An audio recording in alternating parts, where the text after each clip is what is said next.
Hello students, आज के class में हम लोग इलेक्ट्रोमेरिक इफेक्ट के बारे में सीखेंगे। तो इलेक्ट्रोमेरिक इफेक्ट हमारे पास सेकंड इफेक्ट है आफ्टर इंडक्टिव इफेक्ट। सबसे पहले हम लोगों ने इंडक्टिव इफेक्ट सीख लिया था, जिसमें क्या हो रहा था, इलेक्ट्रॉन्स शिफ्ट कर रहे थे मोर इलेक्ट्रोनेगेटिव एटम के साइड में। यहाँ पे क्या होगा, इलेक्ट्रॉन्स का यहाँ पे ट्रांसफर होता है। तो उस पॉइंट को सबसे पहले लिख लेंगे हम लोग। It involves complete transfer of electrons. तो इंडक्टिव इफेक्ट में इलेक्ट्रॉन्स शिफ्ट होते थे, यहाँ पे इलेक्ट्रॉन्स का कंप्लीट ट्रांसफर होता है। तो it involves complete transfer of pi electrons. Inductive में सिग्मा इलेक्ट्रॉन्स इन्वॉल्व थे, यहाँ पे हमारे पास पाई इलेक्ट्रॉन्स हैं। तो इसी को हम लोगों ने लिख लिया यहाँ पे इस पॉइंट में। It involves complete transfer of pi electrons on any of the bonded atoms. Second point देखते हैं। तो सेकेंड पॉइंट क्या हो जाएगा, it is a temporary effect. मतलब ये इफेक्ट हमेशा नहीं होता है। जब बाहर से कोई अटैकिंग रिएजेंट अटैक होता है उसका, उस केस में ही हमारे पास ये इफेक्ट ऑब्जर्व होता है। तो उस पॉइंट को भी लिखना है, that only takes place under the influence of attacking reagent. तो जब कोई अटैकिंग रिएजेंट हमारे पास होगा तो उसके इन्फ्लुएंस में ही यहाँ पे क्या होगा, आपका ये इफेक्ट ऑब्जर्व होता है, अदरवाइज ये नहीं होता है। तो पाई इलेक्ट्रॉन्स इन्वॉल्व हो रहे हैं, टेम्पररी इफेक्ट है, कंप्लीट ट्रांसफर हो रहा है और अटैकिंग रिएजेंट के इन्फ्लुएंस में ये होगा। ठीक है, आगे देखते हैं हम लोग फिर इसमें। तो नेक्स्ट पॉइंट क्या हो जाएगा कि अगर कंप्लीट ट्रांसफर होता है तो चार्ज्ड स्पीशीज फॉर्म होंगे हमारे पास। पॉजिटिव आयन फॉर्म हो सकता है, नेगेटिव आयन फॉर्म हो सकता है। तो यही हमारा अगला पॉइंट है, charge species are formed either positive और नेगेटिव। वो डिपेंड करेगा कि आपका अटैकिंग रिएजेंट है कैसा, इलेक्ट्रोफाइल है, न्यूक्लियोफाइल है। जिस टाइप का अटैकिंग रिएजेंट रहा, सबस्ट्रेट रहे, डिपेंडिंग अपॉन दैट हमारे पास वैसे प्रोडक्ट फॉर्म होंगे। ठीक है, तो अगला चलते हैं हम लोग इलेक्ट्रोमेरिक इफेक्ट के टाइप्स में। तो next is types of electromeric effect. Types of electromeric effect. तो जैसा इंडक्टिव इफेक्ट में हमारे पास दो टाइप था, वैसा ही इलेक्ट्रोमेरिक इफेक्ट में भी दो टाइप्स होते हैं। प्लस आई इफेक्ट के जैसा प्लस ई इफेक्ट, और नेगेटिव आई के जैसा ही हमारे पास नेगेटिव ई इफेक्ट हो जाएगा। तो इलेक्ट्रोमेरिक इफेक्ट भी हमारे दो हो गए, plus E effect and negative E effect. तो इसके बाद प्लस ई इफेक्ट में चलते हैं, ये देख लेते हैं पहले इसमें क्या हो रहा है। तो प्लस ई इफेक्ट के लिए एक एग्जांपल ले लेते हैं एल्कीन का। ठीक है, लेट से मैंने एक इलेक्ट्रोफाइल ले लिया। इलेक्ट्रोफाइल क्या है, इलेक्ट्रॉन सीकिंग एजेंट्स। तो एल्कीन के पास पाई इलेक्ट्रॉन क्लाउड है, जिसके पास एक्सेस ऑफ इलेक्ट्रॉन है। तो वो क्या करेगा, इस इलेक्ट्रोफाइल के साथ अटैच हो जाएगा और हमारे पास जो प्रोडक्ट यहाँ पे बना उसमें इलेक्ट्रोफाइल एक कार्बन से ऐड हो गया और दूसरे कार्बन के पास एक चार्ज प्लस आ गया हमारे पास।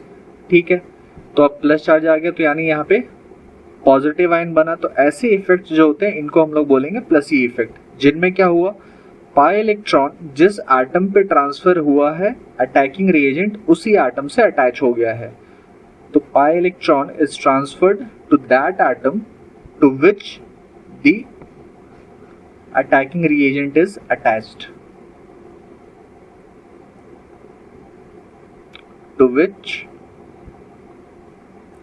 attacking reagent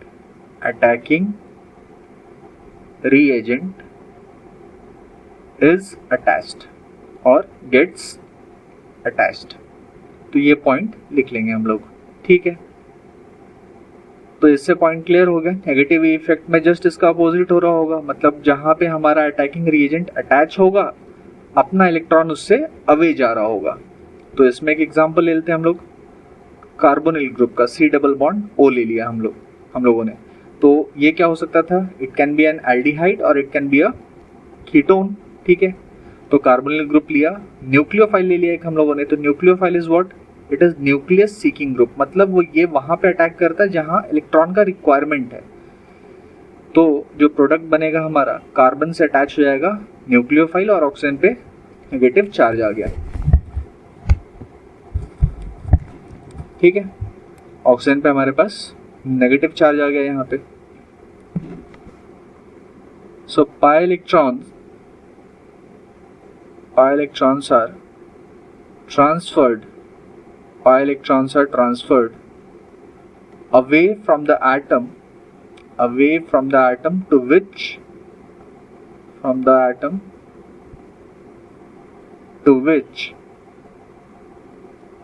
the attacking reagent gets attached.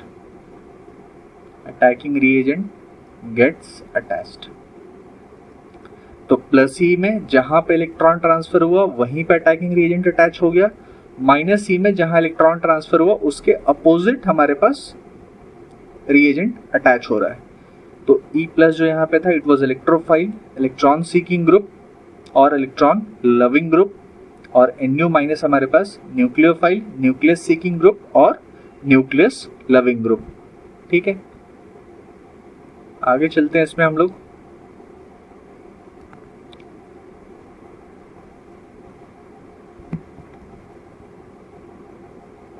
Next देख लेते हैं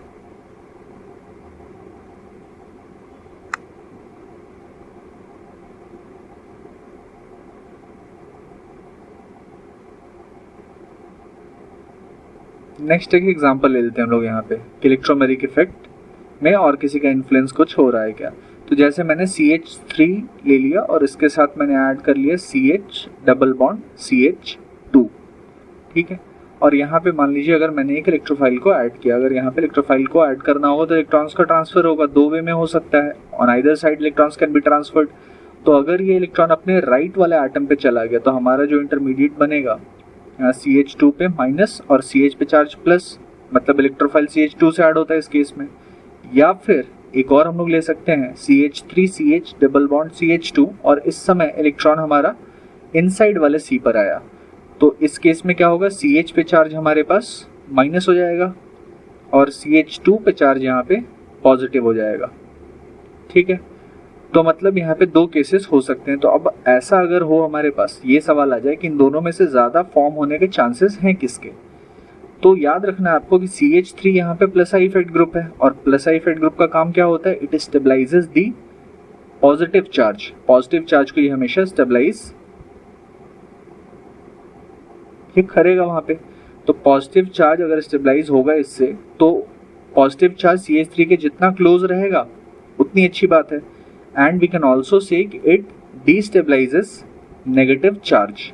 ठीक है, तो इसका मतलब CH3 के क्लोज नेगेटिव चार्ज नहीं होना चाहिए और इसके क्लोज पॉजिटिव चार्ज अगर रहा तो अच्छी बात है। तो इसका मतलब फर्स्ट वाला जो हमारा स्ट्रक्चर था that will be more stable then the second one. तो फर्स्ट वाले केस में जैसा हमारे पास हो रहा है तो वो होगा। तो इसका मतलब यहाँ पे इलेक्ट्रोमेरिक इफेक्ट जो था it was being influenced by plus I effect.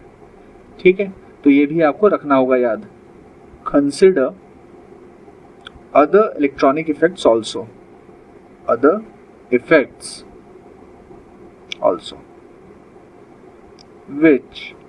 effects also which decide or while deciding, consider other effects also while deciding the movement of electrons।